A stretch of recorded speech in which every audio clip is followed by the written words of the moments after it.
Oke, berikut adalah proses pengolahan big data. Yaitu ada dua, yaitu sumber data pendidikan. Yang pertama adalah Learning Management System yang merupakan platform digital yang digunakan untuk mendukung proses pembelajaran online.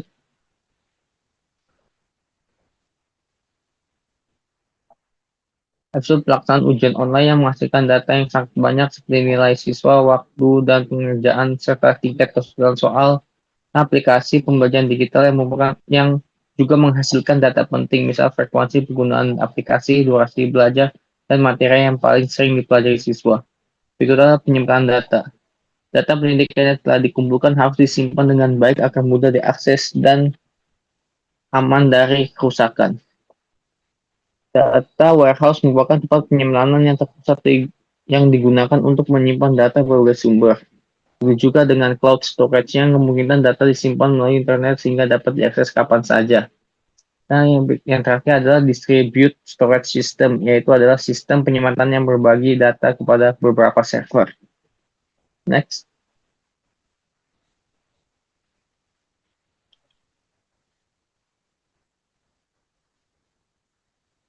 pemrosesan data. Berikut adalah pemrosesan data. Yang pertama adalah pemrosesan data. Yang pertama itu Hadoop yang merupakan teknologi yang digunakan untuk menyimpan dan memproses berita secara terdistribusi. Habis itu bisa menggunakan Apache Spark, ya, teknologi pemrosesan data yang memiliki kecepatan tinggi dibandingkan sistem tradisional. Berikutnya adalah data mining, proses menemukan pola atau informasi tersembunyi dari kumpulan data besar. Yaitu untuk proses analisis datanya itu ada data aktivitas, itu data aktivitas yang belajar dari digunakan untuk memahami kebiasaan siswa dalam belajar. Kemungkinan sekolah memprediksi performa akademik siswa berdasarkan data nilai, absensi, dan aktivitas pembelajaran. Analisis data juga dapat membantu mendeteksi siswa yang beresiko mengalami dropout. Tapi ada visual data, yaitu menampilkan informasi penting mengenai proses pembelajaran secara ringkas dan interaktif. Grafik profil siswa dapat membantu perkembangan nilai dan hasil belajar dari siswa waktu ke waktu.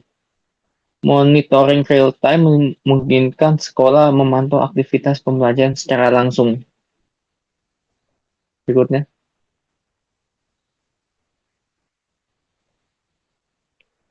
implementasi Big Data di sektor pendidikan. Jadi pengembangan Big Data telah membawa perubahan dan besar dalam dunia pendidikan. Salah satunya melalui penerapan Big Data dalam personalizing learning atau pembelajaran personalisasi. Personal personalized Personalized learning merupakan metode pembelajaran yang menyesuaikan materi, metode, dan kecepatan belajar sesuai kebutuhan masing-masing siswa. Data Big Data memungkinkan sistem pendidikan menganalisis gaya belajar siswa berdasarkan data aktivitas mereka selama proses pembelajaran. Penerapan Artificial Intelligence atau AI dan Big Data memungkinkan munculnya sistem rekomendasi pembelajaran otomatis. Next.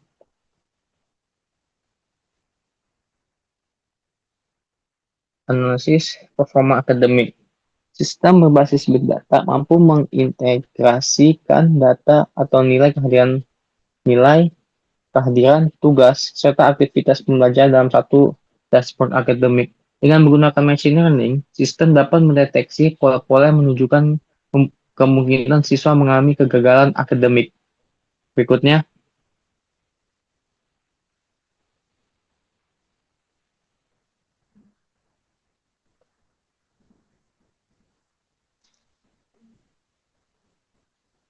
Smart Campus berbasis Big Data. Dengan sistem digital Big Data dapat tersimpan secara terpusat sehingga memudahkan proses pencarian informasi. Data presensi yang terkumpul dapat dianalisis untuk mengetahui tingkat kedisiplinan mahasiswa maupun dosen. Selain itu, sistem ini membantu mengurangi kecurangan dalam proses absensi. Contohnya adalah sensor pintar dapat mendeteksi ruangan yang sedang digunakan sehingga penggunaan listrik dan pendingin ruangan menjadi lebih hemat energi. Kampus juga dapat menganalisis penggunaan ruang kelas agar jadwal kuliah lebih optimal. Berikutnya,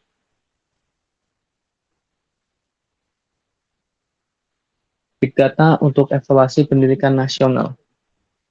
Data hasil nasional, asesmen kompetensi, serta performa sekolah dapat dianalisis untuk mengevaluasi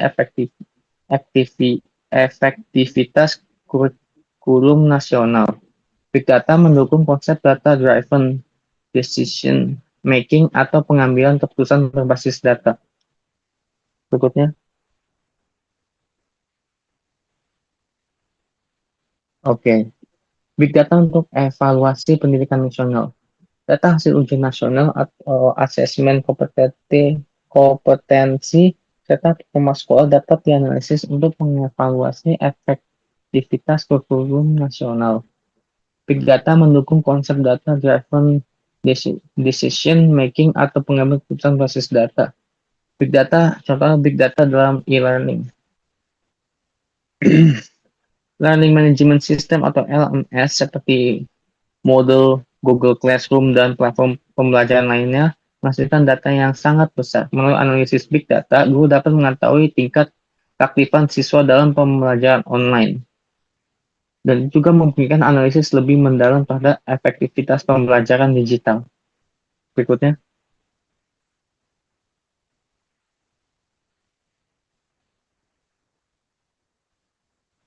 teknologi, teknologi Big Data yang digunakan.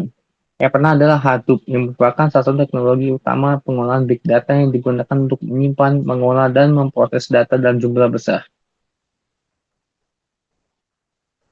Keunggulan HDFS adalah mampu menyimpan data pendidikan dalam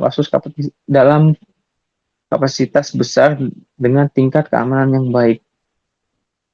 MapReduce adalah metode pemrosesan data yang besar secara paralel.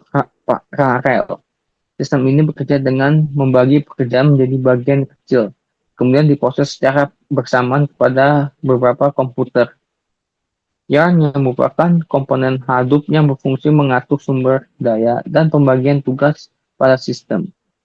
Berikutnya adalah PySpark yang merupakan teknologi big data yang digunakan untuk pemrosesan data dengan kecepatan tinggi. Berikutnya adalah cloud computing atau komputasi awan, yaitu teknologi yang memungkinkan penyimpanan dan pengolahan data melalui internet tanpa harus menggunakan server lokal secara langsung. Berikutnya adalah Google Cloud, itu layanan penyimpanan data, analisis big data, serta layanan AI yang mendukung pendidikan digital. Berikutnya adalah Microsoft Azure, adalah platform dari cloud dari Microsoft yang menyediakan layanan pengolahan data, kecerdasan buatan, dan keamanan digital. Yang terakhir adalah AWS, yang merupakan layanan cloud computing yang menyediakan berbasis fasilitas penyimpanan dan pengolahan data secara besar. Berikutnya,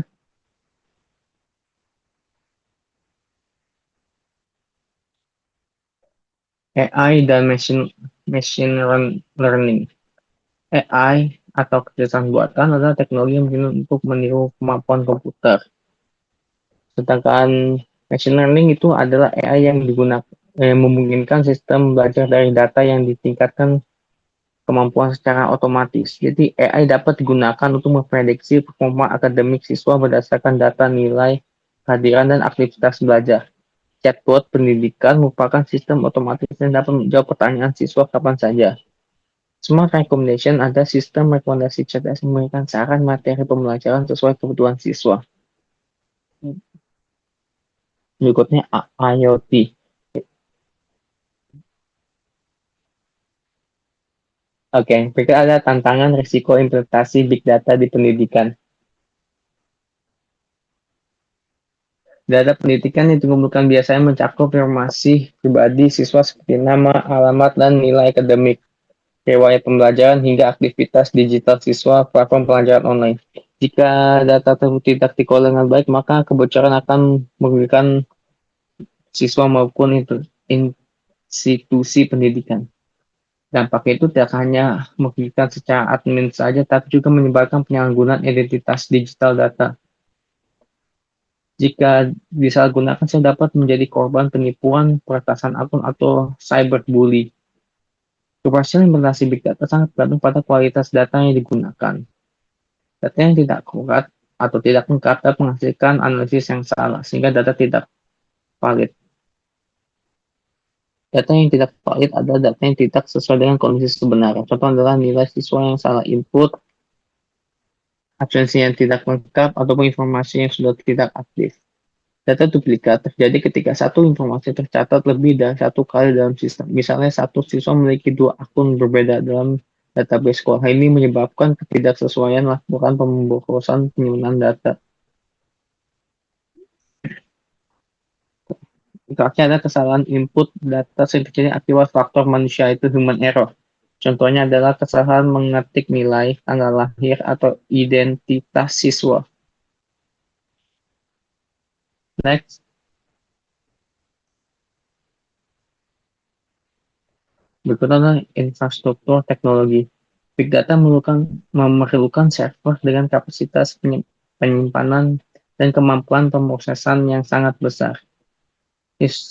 Institusi pendidikan harus mampu menyimpan jutaan data siswa, materi pembelajaran digital, dan video pembelajaran serta data aktivitas pengguna. Cloud computing memungkinkan penyimpanan dan pengolahan data dilakukan melalui internet menggunakan layanan pihak ketiga seperti Google Cloud, Microsoft Azure, atau AWS. Kesediaan SDM. Banyak institusi pendidikan masih mengalami keterbatasan tenaga ahli yang memahami pengolahan big data dan teknologi digital. Jumlah tenaga ahli di bidang tersebut masih terbatas, terutama di lingkungan pendidikan daerah. Akibatnya, implementasi big data sering berjalan kurang maksimal. Tidak semua tenaga pendidik mampu menggunakan sistem dengan baik, terutama dalam pengolahan data pengolahan data dan penggunaan platform pembelajaran online. Data pribadi siswa harus dijaga dan digunakan sesuai dengan aturan yang berlaku. Big data sering dikombinasikan dengan AI untuk melakukan analisis pembelajaran dan prediksi akademik. Walaupun bermanfaat, penggunaan AI juga menimbulkan masalah etika. Next.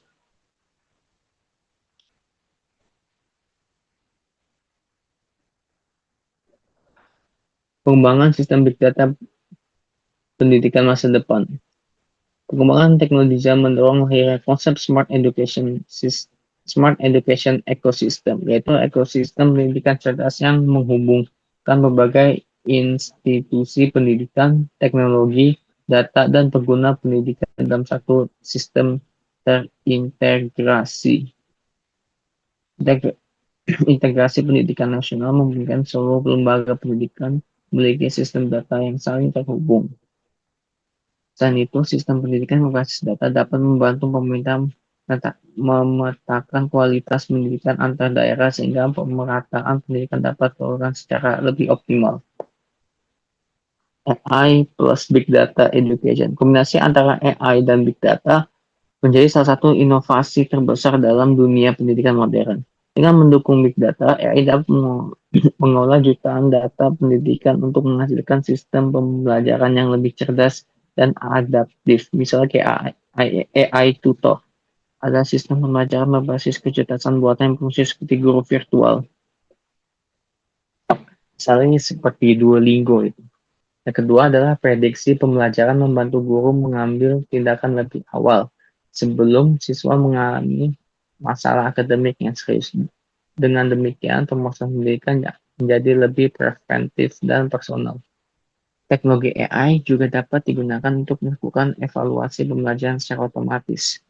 Sistem mampu memeriksa jawaban siswa dengan cepat dan akurat. Next.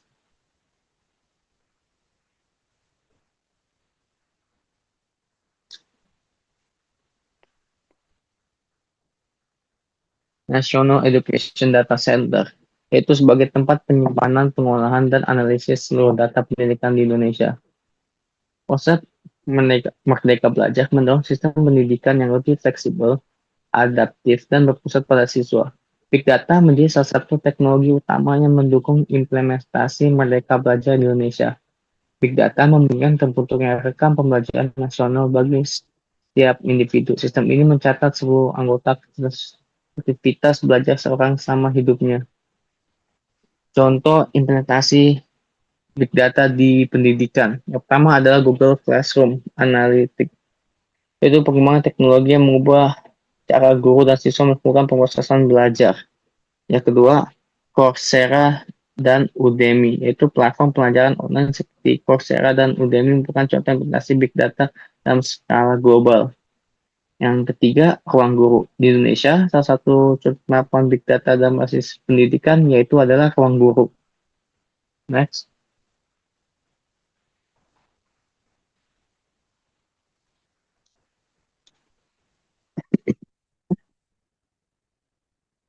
Contoh implementasi berikutnya adalah yaitu adalah Harvard and Meet Learning Analytics. Dalam implementasinya, Harvard dan MIT mengumpulkan data dari berbagai aktivitas akademik mahasiswa seperti kehadiran kuliah, hasil ujian, dan aktivitas pada platform e-learning hingga interaksi mahasiswa dalam diskusi kelas.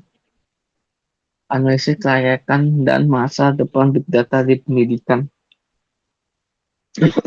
Big Data yang digunakan untuk mengumpulkan, menyimpan, mengolah data, dan jumlah besar dalam menganalisis data dan jumlah besar sehingga dapat menghasilkan informasi yang berguna untuk meningkatkan kualitas pelajaran dan pengelolaan pendidikan. Dengan analisis data, sistem dapat mengenali karakteristik setiap siswa sehingga materi pembelajaran dapat disesuaikan dengan kebutuhan masing-masing individu. Kelebihan lain dari Big Data yaitu mendukung pengambilan keputusan berbasis data atau data-driven decision making. Dalam dunia pendidikan, keputusan yang dibuat berdasarkan data cenderung lebih akurat dibandingkan keputusan hanya berdasarkan perkiraan. Next.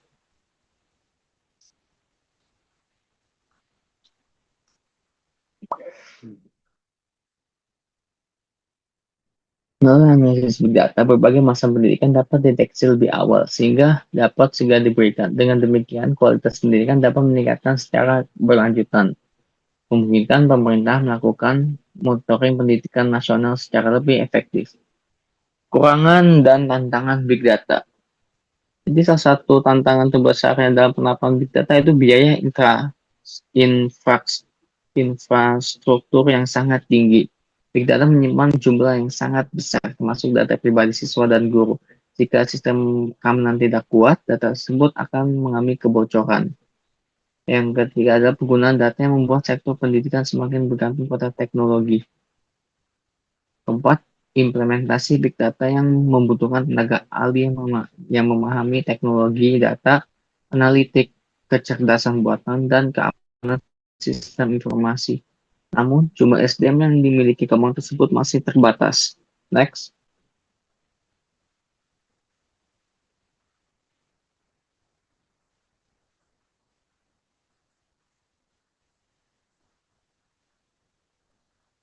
Di masa depan, konsep smart campus atau kampus pintar diperkirakan akan semakin berkembang.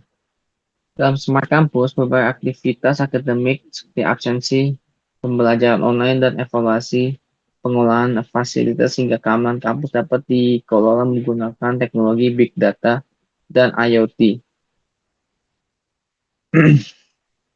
Teknologi ini diharapkan mampu meningkatkan kualitas pendidikan, pemerataan akses belajar, serta efisiensi pengelolaan pendidikan nasional.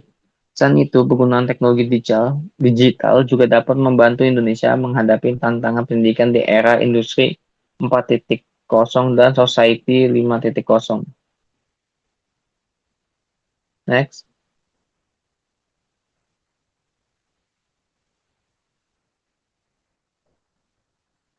Oh, aduh.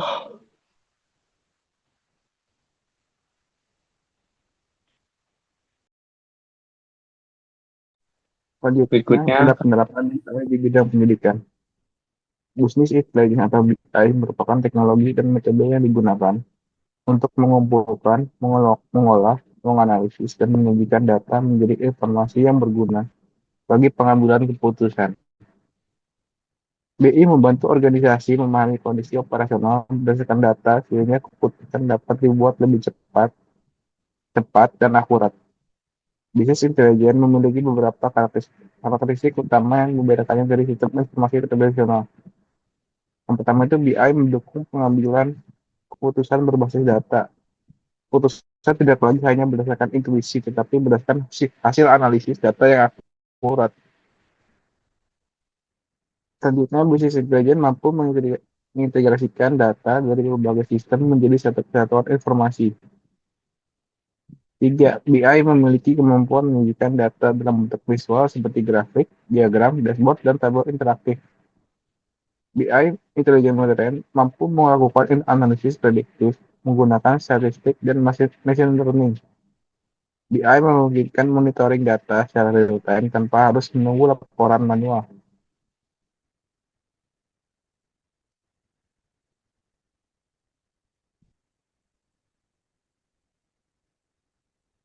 Alur kerja dan ekosistem bisnis intelligence. BI bekerja melalui proses pengumpulan, pengolahan, analisis, dan penyajian data menjadi informasi yang berguna bagi organisasi. Dalam institusi pendidikan, BI membantu kampus mengelola data, akademik, keuangan, administrasi, hingga pembelajaran digital secara lebih terstruktur dan efisien. Proses pengolahan data dalam BI itu ada beberapa. Yang pertama itu ada tahap pertama dalam BI adalah pengumpulan data atau data collection. Data diperoleh dari berbagai sumber yang ada dalam institusi pendidikan. Setelah data dikumpulkan, proses berikutnya adalah ETL. Data warehouse merupakan tempat penyimpanan data pusat yang digunakan dalam sistem BI. Data analitika merupakan proses analisis data untuk menghasilkan informasi yang berguna. Karena hasil analisis data kemudian disajikan dalam bentuk dashboard dan laporan.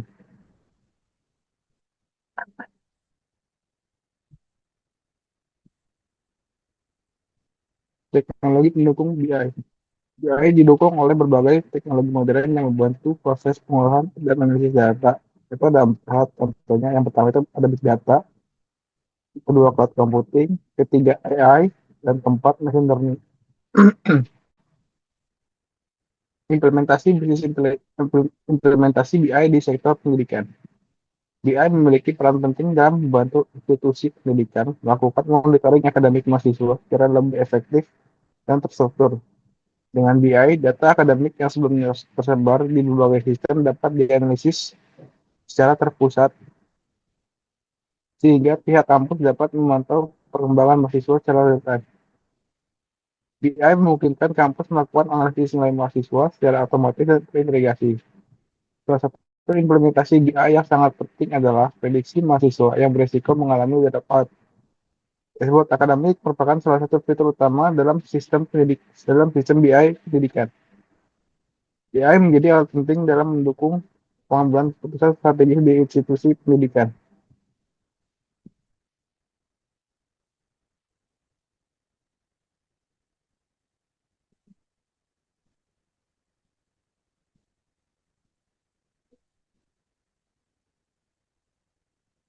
Nah,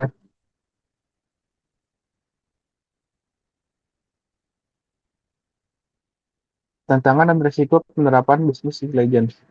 Penerapan BI di sektor pendidikan memberikan banyak manfaat. Namun proses implementasinya juga menghadapi berbagai tantangan. Tantangan tersebut dapat berasal dari aspek teknologi, SDM, maupun kualitas data yang digunakan. Dalam sistem BI, data menjadi komponen utama sehingga keamanan dan privasi data harus dijaga dengan baik. Institusi pendidikan menyimpan banyak data penting seperti data pendidikan, data pribadi mahasiswa, nilai akademik, data keuangan, dan informasi dosen. Penerapan BI membutuhkan infrastruktur teknologi yang cukup besar. Keberhasilan BI sangat bergantung pada kualitas data yang digunakan. Jika data tidak akurat atau tidak lengkap, maka hasil analisis juga akan kurang tepat. Lanjut, pengembangan sistem BI pendidikan. Pengembangan BI dalam sektor pendidikan dapat dilakukan melalui pembangunan sistem BI terintegrasi nasional. Sistem ini bertujuan menghubungkan data pendidikan dari berbagai institusi ke dalam satu platform yang terpusat. Konsep Smart Campus merupakan pengembangan kampus digital yang memanfaatkan teknologi BI untuk meningkatkan kualitas layanan pendidikan. AI dan machine learning menjadi teknologi penting dalam pengembangan bisnis intelijen modern. BI juga dapat digunakan untuk mendukung evaluasi pendidikan secara nasional.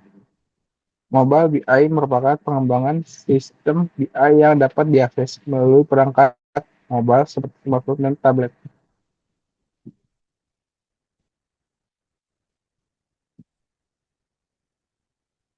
Yang pertama itu ada contoh perusahaan dan platform BI.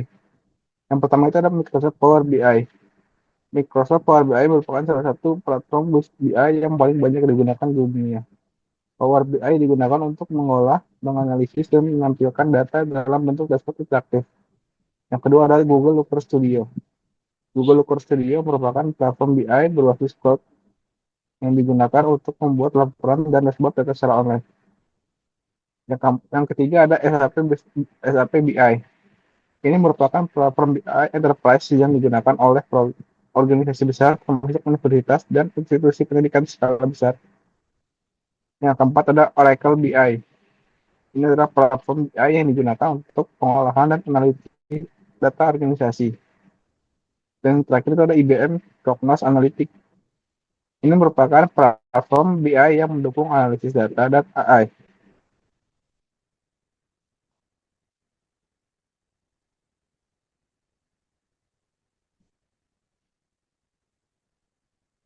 Ini ada analisis implementasi BI di pendidikan. BI mulai banyak diterapkan dalam sektor pendidikan untuk membantu pengelolaan data dan pengambilan keputusan. Beberapa implementasi BI sudah berjalan cukup efektif, terutama pada sistem monitoring akademik dan administrasi pendidikan. Salah satu implementasi yang paling umum adalah dashboard akademik. Dashboard digunakan untuk menampilkan nilai mahasiswa, kehadiran, jadwal perkuliahan, dan performa akademik secara real time. Selain itu, BI juga efektif digunakan dalam pengelolaan keuangan kampus seperti monitoring pembayaran UKT, pengeluaran operasional, dan laporan keuangan otomatis. Analisis dampak implementasi BI.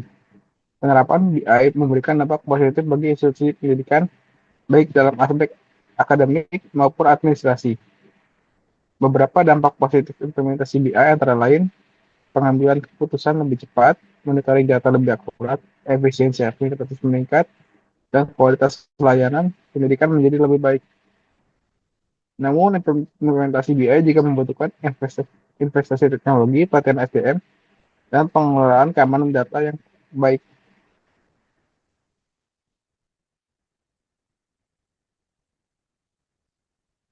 Kesimpulannya, itu BI merupakan teknologi yang berfungsi mengolah data menjadi informasi yang berguna untuk mendukung pengambilan keputusan.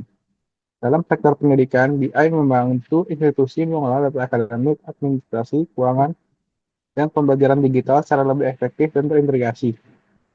Penerapan BI memberikan berbagai manfaat seperti monitoring akademik secara real time, analisis performa mahasiswa, evaluasi pembelajaran, pengelolaan administrasi kampus, dan pengambilan keputusan berbasis data. Meskipun demikian, implementasi BI masih menghadapi berbagai tantangan seperti perbatasan infrastruktur teknologi, kurangnya SDM, biaya implementasi, dan keamanan data. Oleh karena itu, penerapan BI perlu dilakukan secara bertahap dan disesuaikan dengan kebutuhan serta kemampuan institusi pendidikan. Atau IT Governance dalam institut pendidikan berbasis framework COVID.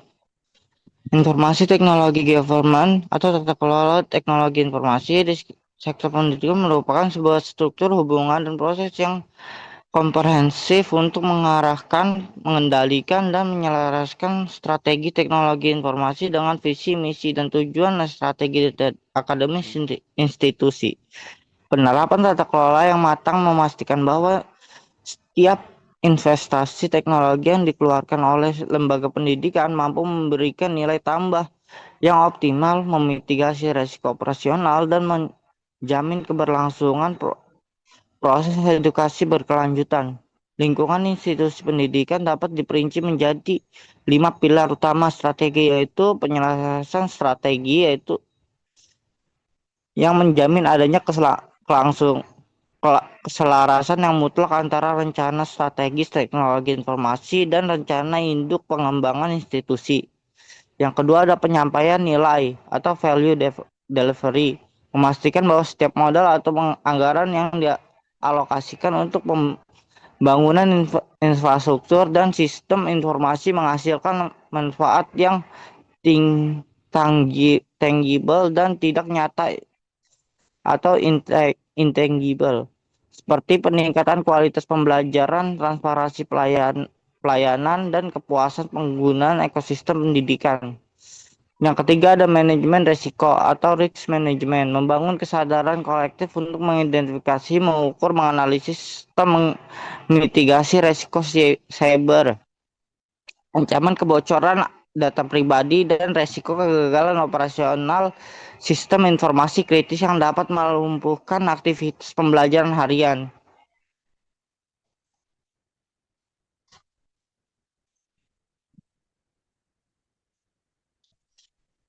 Selanjutnya ada manajemen sumber daya atau resource management, mengoptimalkan penggunaan seluruh aset teknologi informasi termasuk infrastruktur komputasi fisik, kapasitas penyimpanan, komputerisasi awan atau cloud storage, lisensi perangkat lunak akademik, serta kompetensi teknis dari sumber daya manusia. Lalu selanjutnya ada pengukuran kinerja atau performance measurement, menyusun matriks evaluasi yang objektif berbasis indikator kinerja utama atau key performance indicator untuk mengawasi efektivitas, efisiensi, dan tingkat kepatuhan seluruh layanan teknologi informasi yang diselenggarakan oleh institusi. Urgensi tata kelola TI di era transformasi digital pendidikan ini semakin nyata, mengingat adopsi teknologi tidak lagi bersifat pilihan atau opsional, melainkan sebuah keniscayaan operasional. Munculnya teknologi destruktif seperti kecerdasan buatan atau AI, analisis data besar atau big data untuk memprediksi tingkat kelulusan, dan platform pembelajaran berbasis awan menuntut institusi untuk bergerak secara tangkas namun tetap akuntabel.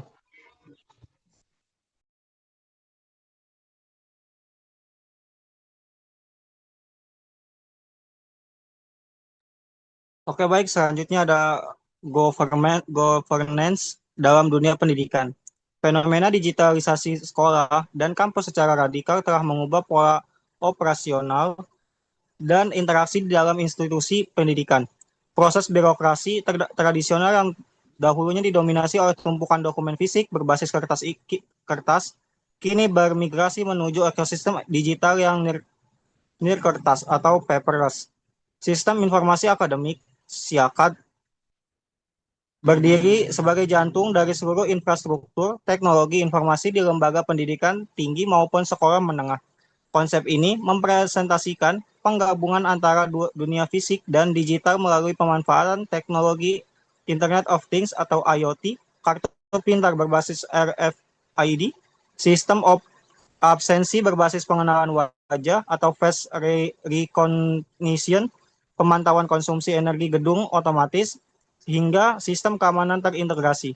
Lalu framework, domain, dan proses COBIT atau Control Objective for Information and Related Technologies merupakan sebuah kerangka kerja tata kelola dan manajemen teknologi informasi yang dirancang dan dipublikasi secara global oleh ISACA atau Informasi System Audit and Control Association.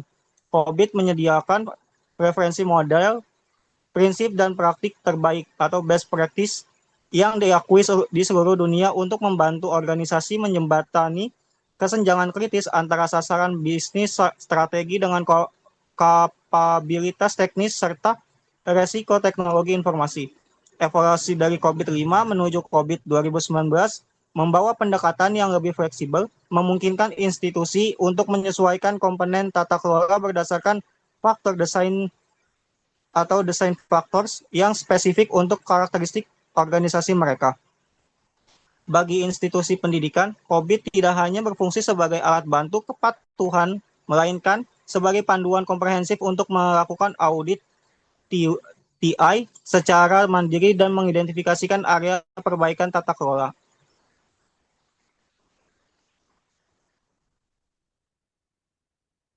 Oke, selanjutnya ada domain COVID. Di sini ada domain utama COVID, fokus aktivitas utama, penerapan konkret di sektor pendidikannya. Yang pertama itu EDM, evaluasi, direct, dan monitor. Area tata kelola mengevaluasi opsi strategis, mengarahkan investasi TI, dan memantau kepatuhan serta pencapaian nilai organisasi. Nah, penerapannya itu rektorat dan yayasan mengevaluasi usulan anggaran sistem ERP kampus, memberikan arahan kebijakan keamanan data, dan memantau pemenuhan standar akreditas nasional. Lalu yang kedua, APIKI atau apa ini? Alliance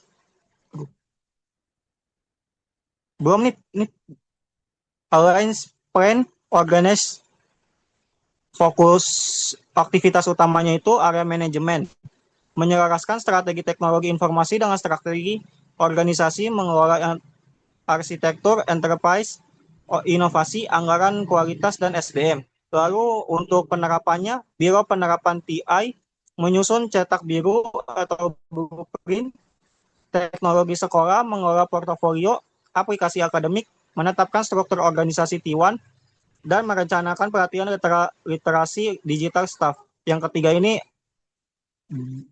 BRI, Build, Query, Implement. Area manajemen mengidentifikasikan kebutuhan selain fokus teknis, membangun atau membeli aplikasi,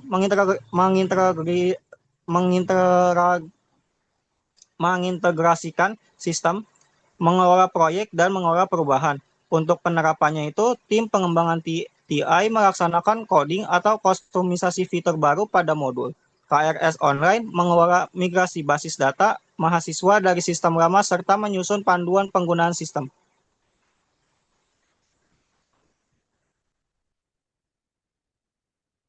Lalu selanjutnya di ISS Delivery Service Support. Untuk aktivitas utamanya itu yaitu area manajemen menyelaraskan layanan TI organisasi harian, mengelola permintaan layanan, menangani insiden, mengelola kesinambungan bisnis dan keamanan. Untuk penerapannya itu staff helpdesk memberikan dukungan teknis kepada mahasiswa yang mengalami masalah login, LMS, melakukan pemeliharaan rutin pusat data, dan memastikan stabilitas jaringan internet kampus. Lalu selanjutnya itu ada MEA atau Monitor, Evaluate, Asset. Untuk aktivitas utamanya itu area manajemen memantau performa sistem secara internal, mengevaluasi efektivitas kontrol internal, dan menilai kepatuhan terhadap regulasi eksternal. Untuk penerapannya, Satuan Pengawas Internal atau SPI melakukan audit berkala terhadap sistem keuangan mahasiswa, memantau metrik performa uptime server, dan memastikan keselarasan dengan Undang-Undang PDP.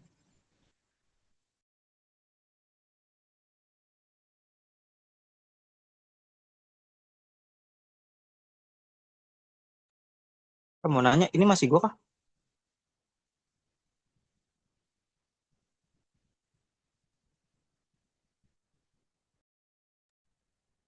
Proses COVID dalam pendidikan. Proses perencanaan sistem akademi berbasis teknologi informasi dengan mengadopsi COVID diawali dengan pemetaan faktor desain organisasi atau desain factors. Pimpinan institusi harus mengidentifikasikan penggerak pemangku kepentingan atau stakeholder drivers seperti regulasi ketat, Kementerian Pendidikan, dinamika persaingan antar universitas, serta ekspektasi mahasiswa generasi digital natif. Kebutuhan ini kemudian diturunkan menjadi tujuan institusi atau enterprise goal yang selanjutnya dipetakan ke tujuan keselarasan guna menentukan proses-proses spesifik di dalam COVID yang memiliki bobot prioritas tertinggi untuk segera diimplementasikan agar efisiensi anggaran tetap terjaga. Aktivitas monitoring sistem informasi kampus diselenggarakan secara konsisten melalui pemanfaatan panduan dari domain MEA, monitor, evaluate, akses, khususnya proses MEA 01 memantau, mengevaluasi, dan menilai performa dan kesesuaian. Aktivitas ini mencakup pengumpulan matrik operasional secara otomatis, seperti waktu tanggap aplikasi, persentase pemanfaatan kapasitas server, sehingga jumlah keluhan pengguna yang masuk ke bagian helpdesk.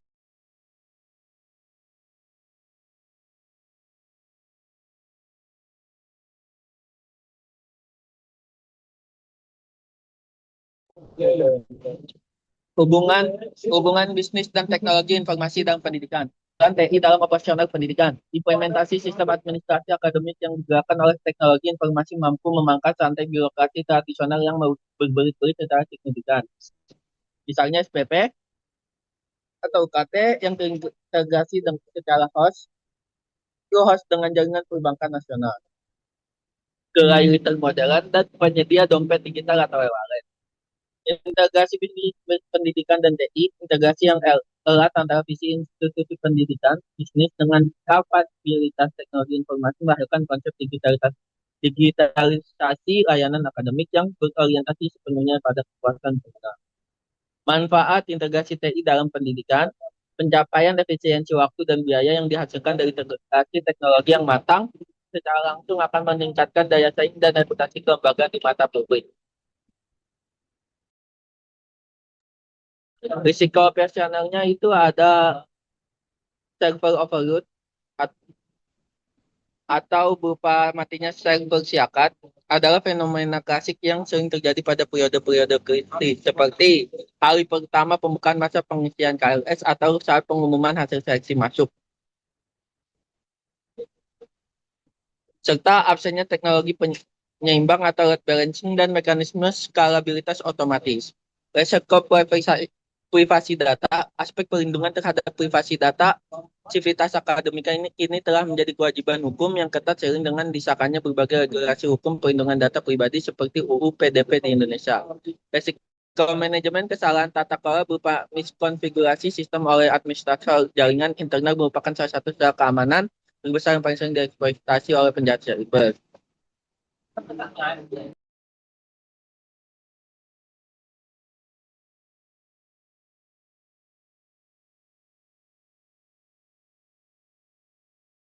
Berikutnya adalah pengendalian TI dan ITC control dalam pendidikan. Pengendalian teknologi informasi atau IT control di dalam lingkungan institusi pendidikan didefinisikan sebagai kesatuan dari kebijakan, prosedur, praktik operasional, dan struktur organisasi yang dirancang secara sistematis untuk memberikan keyakinan pada memadai bahwa tujuan strategis lembaga pendidikan akan tercapai secara efektif, efisiensi, dan ekonomis. Lalu ada jenis ICT control. Yang pertama adalah preventive control atau pencegahan.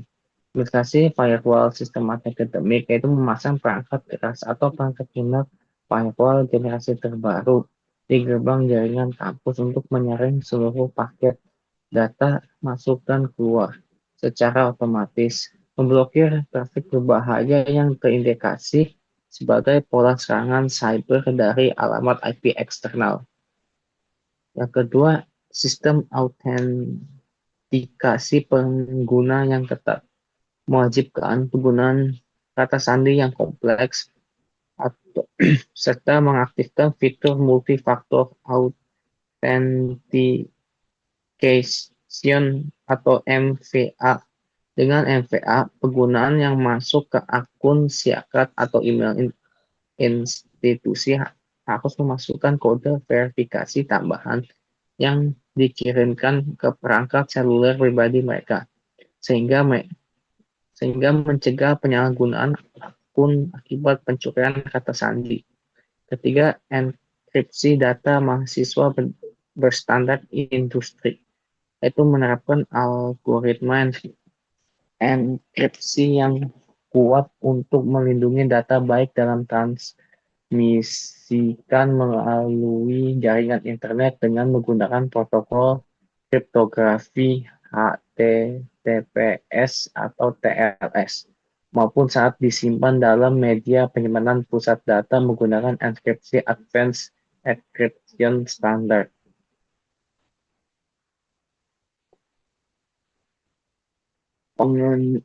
Pengendalian TI dan ICT kontrol dalam pendidikan.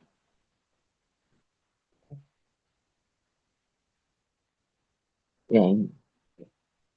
Pengendalian teknologi informasi di berikutnya. Ya, ini. Yang berikut adalah detective control deteksi. Monitoring aktivitas sistem secara kognitif atau memanfaatkan perangkat pemantauan performa aplikasi dan sistem security information dan event management untuk mengagregasikan log aktivitas dari seluruh server kampus, memantau kesehatan infrastruktur secara real-time, dan mendeteksi lonjakan utilitas CPU yang mencurigakan. Audit log sistem akademik yang permanen, itu mengonfigurasi siakat agar secara otomatis mencatat jejak audit atau audit file yang tidak dapat dimanipulasi terhadap setiap aktivitas transaksional krusial. Log ini harus mencatat secara detail identitas pengguna, waktu kejadian, alamat IP asal, jenis aktivitas, serta nilai data sebelum dan sesudah diubah. Sistem deteksi intrusi atau intrusion detection system atau singkat dengan IDS.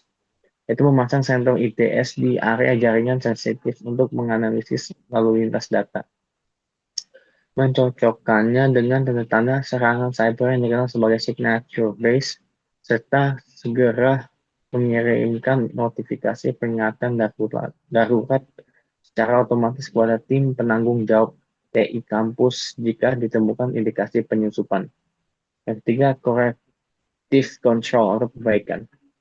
Strategi backup data. Yang pertama itu adalah strategi backup data sistem yang komprehensif. Melaksanakan pencadangan data otomatis secara harian terhadap seluruh data base penting dengan menerapkan strategi backup 3, 2, atau 1. Strategi ini mengharuskan institusi memiliki minimal 3 salinan data, menyimpan di 2 jenis media penyimpanan yang berbeda, misalnya di hard drive lokal atau NAS, serta menetapkan satu salinan di lokasi fisik yang terpisah atau off-site backup, atau di layanan komputasi awan.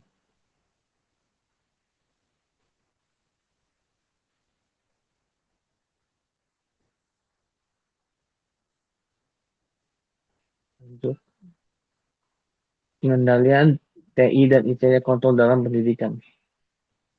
Rencana pemulihan bencana atau disaster recovery plan yaitu menyusun dokumen DRP yang teruji dan jelas yang menetapkan prosedur konkret untuk mengalihkan operasional ke pusat data cadangan. Jika pusat data utama kampus mengalami kehancuran fisik akibat bencana alam atau kebakaran, sehingga memastikan waktu pemulihan atau recovery time objective atau RTO berjalan seminimal mungkin. Itu adalah penanganan gangguan dan perbaikan sistem error. Itu membentuk tim tanggapan insiden keamanan cyber atau Computer Security Incident Response Team atau singkat sebagai CSIRT internal kampus yang memiliki kesiapan 24/7 untuk melakukan isolasi server yang terinfeksi malware, mengeksekusi penambalan celah keamanan atau patching, dan melakukan pembersihan sistem atau debugging secara pasca serangan.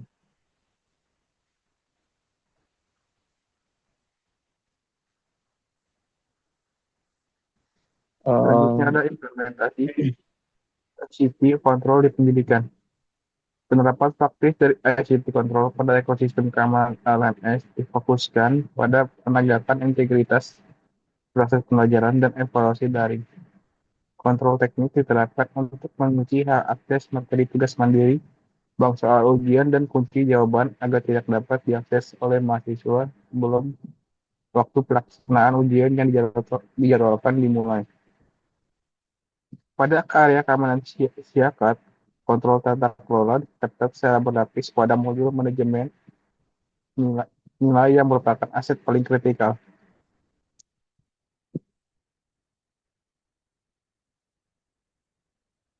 Kesimpulan IT governance dalam pendidikan.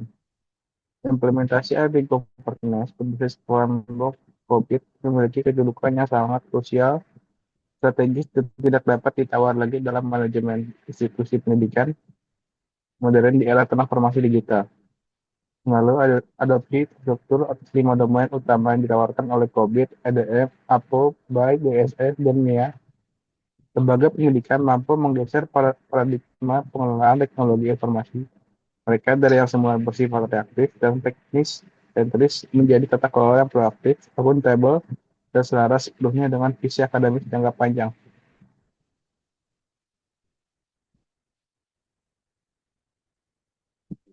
Sekian dari kelompok kami, kurang lebihnya mohon maaf. Assalamualaikum warahmatullahi wabarakatuh.